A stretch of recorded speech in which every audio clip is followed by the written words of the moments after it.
Welcome back to another technical deep dive here in the debug zone. Today we're tackling a big question and breaking it down with insights from other users. Hopefully this clears up some misconceptions and helps you get the answer you need. So buckle up, stay a little curious, and let's jump right in.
And that's a wrap.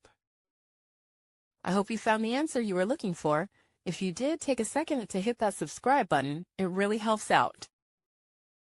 And let me know in the comments which solution worked best for you.